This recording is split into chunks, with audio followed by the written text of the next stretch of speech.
Hello and welcome to the 2023 Widthwise Roundtable discussion on the state of the UK's large format digital inkjet print sector. Earlier this year, Image Reports conducted its 16th annual Widthwise survey of domestic PSPs operating in this space. We had 176 companies respond, allowing us to publish the Widthwise report in the summer on how the sector was performing and feeling. The overriding message then was one of optimism, with many reporting increases in turnover and margin and expecting market and business growth. So how are things looking now? And how do we expect things to pan out over the next couple of years? I'm very pleased to welcome a couple of the sector's key players today who have agreed to share their thoughts on all of that. So hello, gents. Hello, good morning. Could I just ask you both just to introduce yourself to people watching this video, please? If I can start with you, Greg, just to say who you are and where you're from, that'd be great. Hello, my name's Greg Forster. I'm the owner and managing director of Embrace Building Wraps. And can I ask you to do likewise, please? Good morning, my name is Richard McComb. I'm the managing director of Matic Media. We have a website that's called Graphic Warehouse, and it offers trade large format print services. Well, we'll get into the questions. And basically, as I mentioned, when we conducted the poll at the start of 2023, the mood was one of real optimism. So my first question has got to be, are you now more or less optimistic for your business in the near term than you were at the start of this year? And what's your reasoning for that? Can I start with you, Greg? Yeah, very optimistic. Obviously, as each year starts, you tend to wonder what's going to happen. There's no magic crystal ball. But what we tend to do is look at our business over a 10-year period and sort of monitor each year compared to the year before. Luckily, for the last sort of 10 years or so, it's been on an upward trajectory. The year before last, we had our record year, so it's quite hard to sort of compare this year to last year because we had such an enormous increase with a couple of large projects. But I suppose overall, the businesses continue to show growth and also increasing our margins. Yeah, Richard, how are you feeling? I think we've changed direction with our business. In 2017, we decided we want to move away from the project-based side of the business. We didn't feel that we had control of the outcomes, be it installation of jobs that maybe weren't going as smoothly as we'd hoped. I think I've spoken to other people in roundtables before, and it seems to be a general feeling. I think it's just part of the industry. We looked at where we were most successful, and that was the control of things within the building. We started this brand called Graphic Warehouse, and we'd started to build upon that prior to COVID. But when COVID kicked in, it was really like all our stars came into alignment. We built a customer base. Projects had all stopped. There was all the COVID stickers, but from that, the whole model was looking at a customer base that we could build compound growth upon, where they would come back on a daily, weekly, monthly basis rather than waiting for projects to come along every quarter. And so we're seeing compound growth happen on a year-by-year basis. So for us, everything feels more optimistic for us with this new model that we've developed rather than where we were. So we're going into every year kind of going seems to be going in the right direction. And we're seeing, I don't know, maybe our target is 25 to 30% growth, and we're seeing that happening. So, but I think a lot of it is largely to do with the business model as opposed to the economy and all these other external influences. I think for us, it's easier, it's more manageable, it's more controllable, and we can see scale. Bear in mind. My next question was just going to be whether you think that doing business in Britain is now harder or easier than it was at the start of the year, and what needs to change in the general economic and political landscape to sort of make things easier for you. So would you like to continue on that theme, Richard? I think certainly from my perspective, I'm not operational and I don't work in the sales team, but the feedback that I get from the sales guys is, they're heavily influenced by maybe what happens in the media, and then they're trying to rationale why maybe traffic is going down on the website, why maybe engagement is dropping through the customer service team.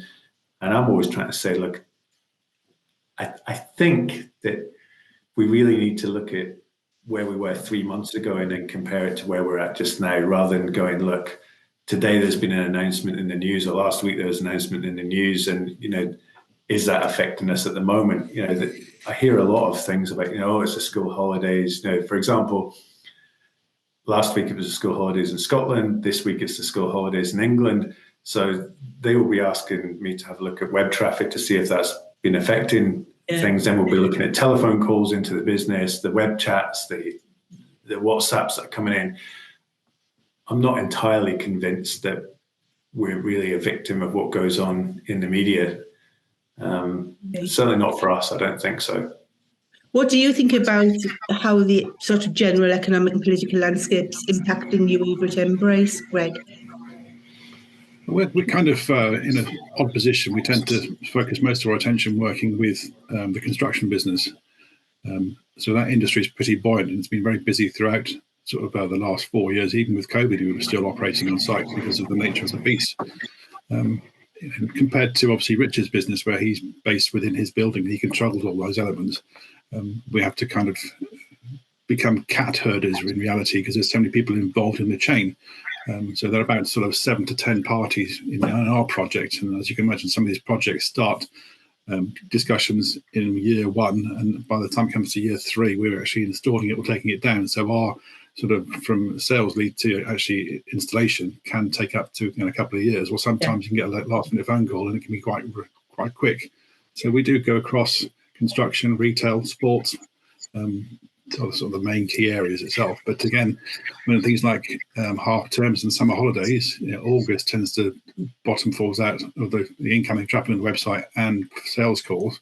So same with half term. So if you're chasing clients, you either get an international phone call, or you kind of people aren't there, or you're getting lots of out of offices in. So it's frustrating. And then all of a sudden, everyone comes back from the half term, or often it's on the holidays. Everybody wants everything yesterday. So all of a sudden, once you've been trying to speak to them before the summer holidays and before the half term, people are too busy trying to finish what they're doing, and they then come back, and all of a sudden the whole wall of inquiries comes towards you. So you've got to then manage that process. So this week's quite good because you can actually play catch up. But next week you've got a pretty big wall of inquiries coming through again. Yeah.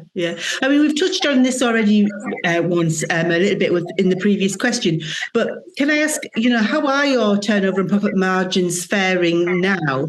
And I know you've obviously both said things are quite buoyant, but what's having the biggest impact on profit and margin now? You talked about business model being a big impact from your perspective, Richard.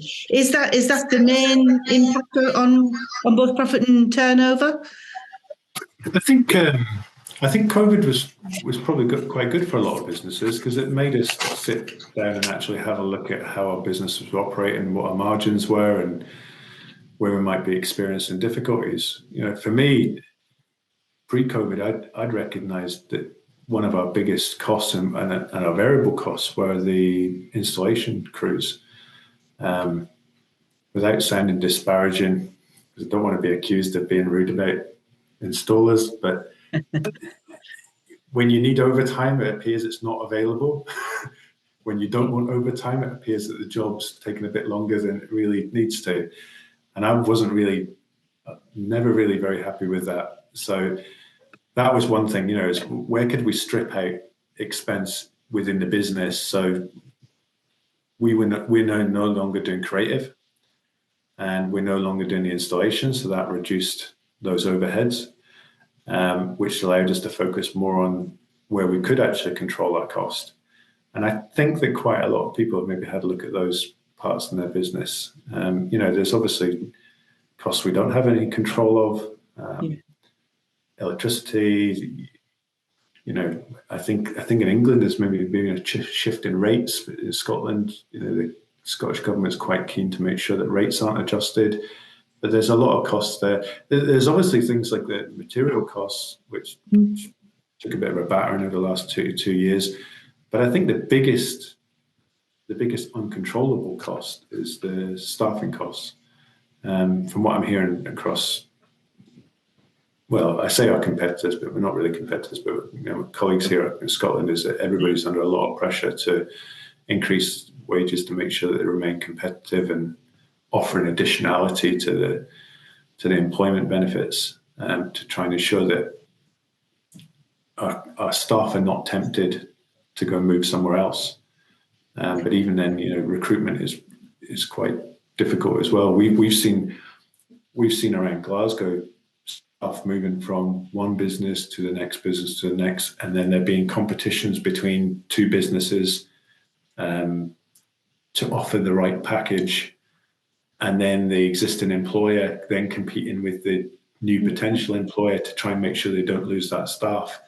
And it becomes a little bit messy because it's pushed up salary expectations to a point where I'm not entirely sure that in the long term that can be sustained. Right. Okay. I mean, is that something that's impacting your profitability and well, obviously not your turnover, but is pay an issue for you from that perspective, Greg? But it's in terms of obviously our installation partners, their costs have increased. So obviously our costs will increase. So you are kind of, that's outside of your control because if, unless you go shop around and go elsewhere, then you don't actually, you want to stick with people you know and trust. But in terms of material costs, our flexible substrates have gone up in cost, but we also are making inroads into using sustainable products or PVC products even. So those are more expensive, but that's our way of trying to move away from PVC to be a PVC-free business. But again, I think things outside of our control, government decisions in terms of fuel costs, etc. But that's one thing you got to take on the chin, I'm afraid. But then at the end of the day, you've got to pass it on to your customers, or you absorb it yourself, and no one likes to absorb costs like that. But sometimes you have to. I would say that last year our margins did dip down, but our revenues grew substantially because of a couple of large projects. So you've got to take it, one way, because that's the nature of the beast, to be fair. But I would say our margins have stayed about the same over the last 10 years or so. A couple of years of dipping down, but I'm happy with the margins, to be fair. Yeah, but they've not been completely eroded. No. Just moving on slightly, because again, from the data that we got in the Widthwise poll, I think it was about 6 out of 10 said that they expected the UK-wide format market itself to grow over the next 2 years. I mean, what are your thoughts? Can we expect the wide format inkjet market to keep on growing? I mean, obviously, everybody's diversifying their range and offering new things. What's your take on whether the market keeps growing, Greg? Well, we tend to, as I mentioned, work on a kind of a long-term basis where I know how much revenue I've got written down for next year already because of the nature of the beast of our projects, because we are project management based. So, I would say that we have already written down about a third of this year's revenue already written down for next year, which is a decent place to be. And as I mentioned, we've also got lots of other inquiries that are there that do take a long time to come into fruition. So if I look at where I am now with the little sales leads, where I want to be, I'm pretty happy where it would be, and things are starting to convert now into the new year. Yeah. So it's a long, with this business, it took a long time to get going because it's such a long period from inquiry to delivery. So I kind of start off with it's hard, but now we've been around for 10 years, you know what to expect for the next year. Yeah. Do you think there's still room for growth in the market generally, Richard? I think for us, we're more thinking about how we can grow the customer base, how we can encourage that customer base to become more proactive. And being proactive in things like sustainable products, non-PVC, as Greg was mentioning there as well. It's our role to sort of promote that to our customers. We'll come back and ask you about on the sustainability front shortly, actually. Yeah, but it's one of the things. Then we've invested quite heavily last year into dye sublimation for flags to try and get that off the ground, and that has grown. It's not grown at the same rate that we would like it to this year. We're a little bit shy of where we were hoping it to, but rather than looking at the whole wide format marketplace, we're kind of going to look, are there other areas that we could offer specialism in and add additionality into the existing customer base to make that customer base grow and make their spend grow, rather than going, well, what is the attainable opportunity available to us? And, we focus more on the customer and more the product range. And I don't think we're quite so much under the cosh. We have some of our our colleagues up here in Scotland who maybe work in the construction industry. And we tried that for a bit, but again, I didn't enjoy it because the projects would come along. We would know the project, but sometimes 3 projects come along at the same time, and we find that difficult to manage. And I see that more as a reflection on our ability than other people's ability. I think other people are maybe really good at that, but we didn't enjoy it. Well, it's interesting actually, because talking about sort of the way different businesses operate, I mean, obviously we've seen loads of restructuring and diversification, certainly since COVID, with many PSPs, it seems to me, offering new services and applications to new market bases, new customers. So one of the questions that I wanted to put to you is, are large format PSPs, as far as you're aware, becoming increasingly generalist rather than the more specialist sort of companies that we maybe saw in and if that's the case, if everybody's beginning to offer more generalist services, then, how do we compete? Do we get to the point like we did in Litho, where it was a race to the bottom, in terms of price? What's your take on that? Do you want to kick off, Greg? Are companies more generalist, do you think? Well, it's hard for me to say because I tend to focus on what we do. Oh, can I just stop, Jens? And I'll ask. Sorry, can I just stop you a minute, Greg? And I'll ask the question again because we seem to have frozen. Oh, you're moving again now. Are you moving, Richard? Yeah, maybe you're just sitting still. Sorry. So can you just kick off with your answer again, Greg, and we'll edit this bit out? So I was just asking, are large format PSPs increasingly generalist rather than more specialist in the services that they offer? And if that's the case, how do you compete going forward? Greg, do you want to kick off on that again? I would say that we tend to offer we tend to offer a fairly limited range of products because of the nature of our marketplace. Yeah. Because they know what they want. So it's wrapping scaffold, it's putting subtleties of vinyl on buildings, it's wrapping site hoardings and ACP panels, and glazing work with one-way film or subtleties of vinyl. So maybe not the best question for me, but at the end of the day, we still need to be offering a different range of products. Where the market, things like printed scaffold sheeting, that's what we're looking at as well at the moment. So I suppose my question is, though, do you think the PSPs in general in the wide format sector, do you think there is an increasing sort of move towards generalists, rather than specialists? I mean, you're obviously specialists, but do you think that overall people are just beginning to add on more services wherever they think there might be a bit of money, and therefore everybody's, scrambling to offer a broader breadth of services? I don't know. Maybe I'm wrong. I suppose the more arrows you have in your sort of arsenal, the more opportunities you have to secure some business. So I suppose if it's fairly cheap to get into that sector of the market or just change a few tweaks on the machine, I'm sure everyone will be doing it to ensure they don't lose out on business, because you may get instruction for one piece of business, but then you can offer a few other bits of business, so you're getting extra overs on the project as you're going along. Mm-hmm. What do you think, Richard? Are we becoming a sector that's more generalist than sort of specialist from company to company? I think that was our whole business model, was looking for customers, so commercial printers, sign makers that maybe didn't have the technology that we had, marketing agencies that maybe didn't have the knowledge, skill and understanding to sell large format. Yeah. That's the area we were tapping into, is to allow them to become more generalized, have a wider arsenal, and the more confident they felt in selling large format, then they could then become the one-stop shop. Yeah.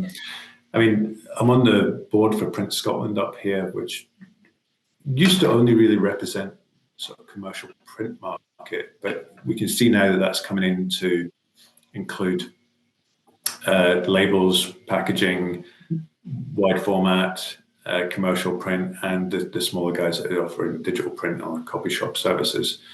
And one of the things I would like to think that was contributing to that board was to say, look, we need to get a wider demographic onto Print Scotland so that we can all scratch each other's backs and offer a wider level of service across the board. But I'm also in a Facebook group. Not entirely sure I enjoy being in that Facebook group, but it gives you quite a nice idea of maybe how smaller businesses are operating. And they are starting to offer leaflets, letterheads, compliment slips with small pieces of health and safety signage right up to hoarding boards and everything in between. And then they're starting to ask us, well, how would I get this installed? And we're saying, well, look, you need to find partners, So maybe it's quite a good thing that the demographic is looking at a wider opportunity. I think it's certainly from my perspective and our company's perspective, we think that's good. Good. Okay. I'm just going to move on a little bit because nearly half of the print bosses that we interviewed, as I said at the beginning of the year, said growing turnover was their top must do in the coming months. So can I ask each of you, what are your top priorities for 2024 and beyond? Do you want to kick off, Richard? Fabric is the area we're really looking to focus on, and higher capacity, wide format flatbed opportunities. So our plan is that we will move in, I hope, by 31st of March. Don't speak to kind of need something to happen.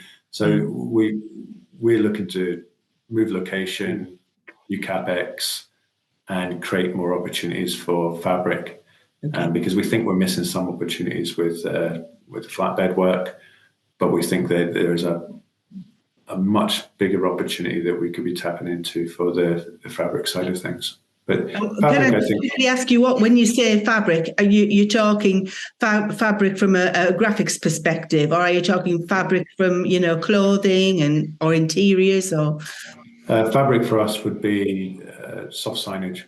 Right. Yeah. So the graphic that's behind me here just now is a Silken Edge graphic. That's taken us a bit of. The learning curve is quite steep. You need to have the right kit, and you need to get trained the staff, and there's a lot of R&D that goes on behind that.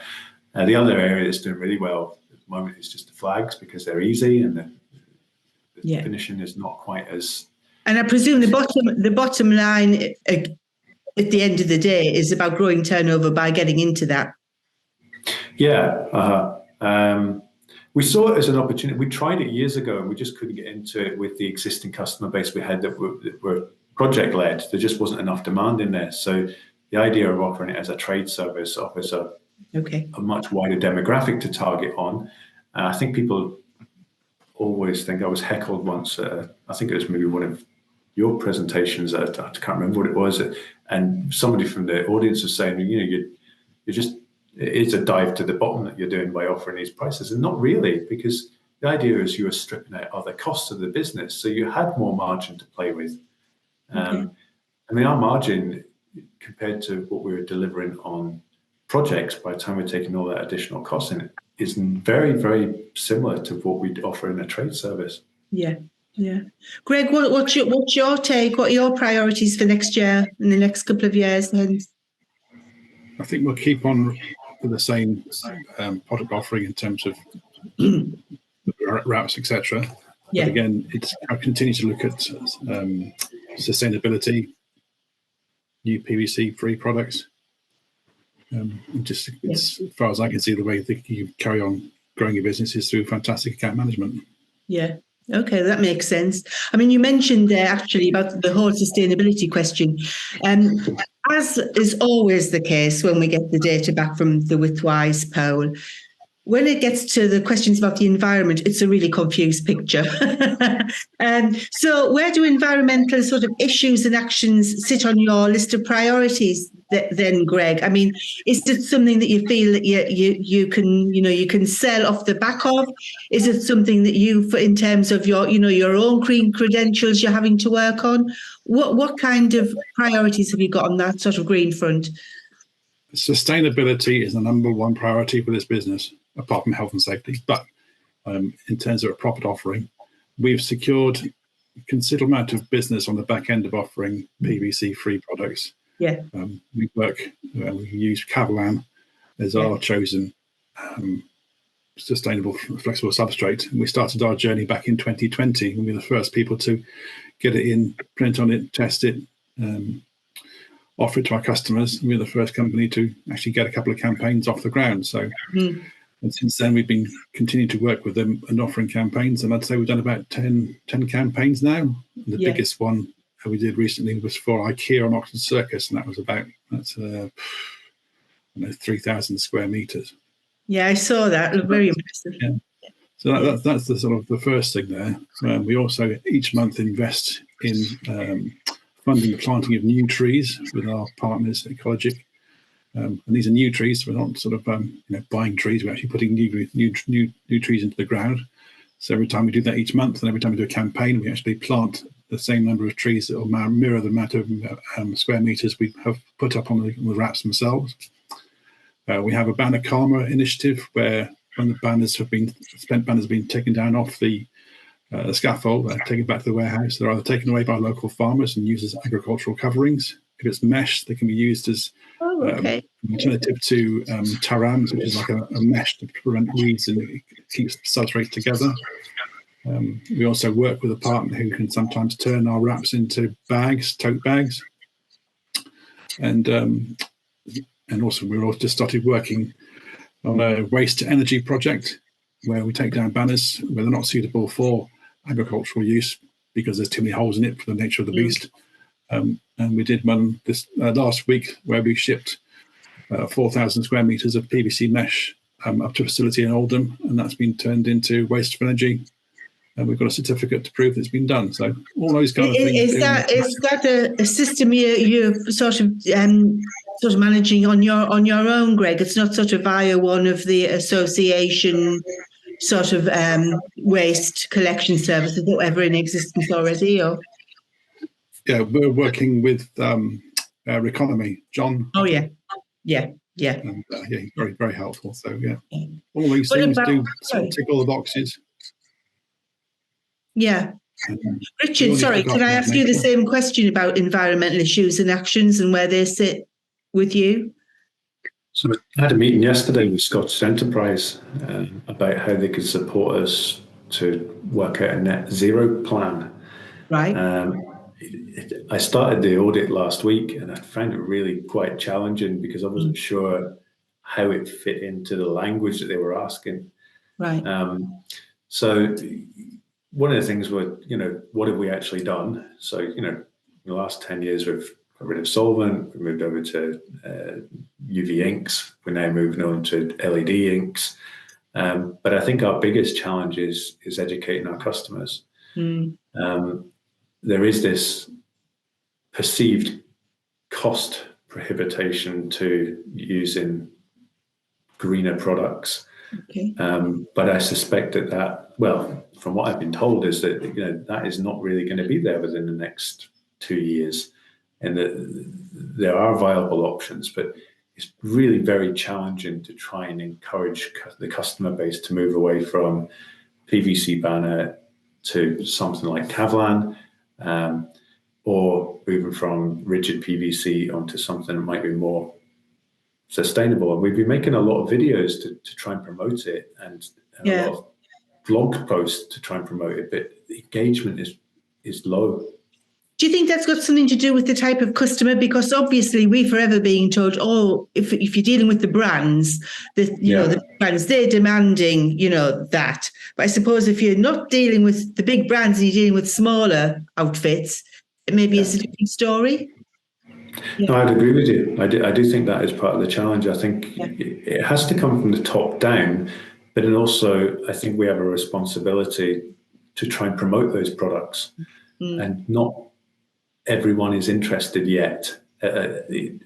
Cost is still the biggest driver, I feel, and then the perception of cost being higher than something that's more environmentally friendly, shall we say, lower carbon footprint. Talking money, sorry. On our side of the fence, I suppose, when it comes to construction, I think it's a thing called BREEAM, which is a certification where you're obviously doing as much as possible to try and prevent as much waste as possible. So we, working with guys over at Kevlar, they can give us a sort of a environmental report that compares what using this material to using that material, what you saved for the planet. So that kind of helps them with my clients' BREEAM certification, so that does make a difference. Yeah, yeah. That's the eco calculator kind of. That's right. Yeah. I think there's also the other side as well. We could be carbon offsetting, but I'm suspicious of carbon offsetting. I'm not entirely sure. I get carbon offsetting described to me by one of our suppliers as putting the badge of an evil person on something to dictate that it's something that might not be. And it reminds me to somewhat of these great big super charities that the CEOs are earning £200,000 a year, and you don't really know where that you're buying this offset. I'm not entirely convinced. I particularly like the idea of the fact that Greg knows that he's planting trees. I like that idea because you know it's tangible. Yeah. But I think when you're just paying into a service, I'm not entirely convinced that we know where that money is actually going. For us, it's very much going to look at what we can do, look at what we can offer, try and promote that, try and encourage it, and try and be ahead of the game when people actually ask the right questions. Okay. Can I just say one thing there? I did invest quite a lot of time looking at various organisations to work with, and I'll send you the link of the company that we're working with because they're also B certified, and they've got a very, very good website. It actually does show you exactly where your money's gone each month. Who's that, Greg? What organisation? Ecologic. Oh, yeah. You see it. I'll find it somewhere. I'll email it to you. And they it's a very slick operation, and they've obviously very much sort of IT led, and it's all very convincing. But it's more than convincing. Obviously, you can see what you're doing. You can demonstrate to your clients because there's a dedicated page for your business, and it shows you how much you've invested over the last 24 months, let's just say, which projects you're investing in, and what this project has taken away from burning fossil fuels, etc. So I'll send you the link afterwards. That sounds sensible. I'm just moving on actually to investment levels, because again, when we spoke to people at the beginning of the year and got the data back, investment in new technology specifically seemed to be quite flat, despite many people flagging up, a requirement for better workflows and better efficiencies, etc. So I just wanted to ask, are you spending money on your business? And if so, where is it going? Is it into technology? Is it into other parts of your business? Greg, do you want to have a word on that? Investing into the website, investing time and money, keeping on top of sort of the sustainability side of the business. Yeah. And that's kind of as far as it's goes. No investment on any machinery, etc. Yeah, yeah. What about yourself, Richard? Our investment in technology is continual. We've built quite an innovative piece of software that runs the back end of the website. The website just looks like any other, instant price quoting system with lots of fancy features like tiling and, for example, a building wrap. You can upload your artwork. It'll tell you where the joins will be. But what that actually does at the back end is creating automated job bags. It's going into the workflow automatically. It's splicing up artwork and cutting files and working out what the packaging costs will be in the fly using APIs by bouncing off of carriers. So there's a lot that goes on behind the scenes on Graphic Warehouse, but that is constantly being developed. It ties in with CRM system, which is then looking at how we can integrate things like WhatsApp into a multi-channel platform. So we have telephone calls, inbound, outbound telephone calls coming through that, WhatsApp messages, web chat. That's then creating an audit trail of the conversations that we've had with all our customers to create a better customer experience.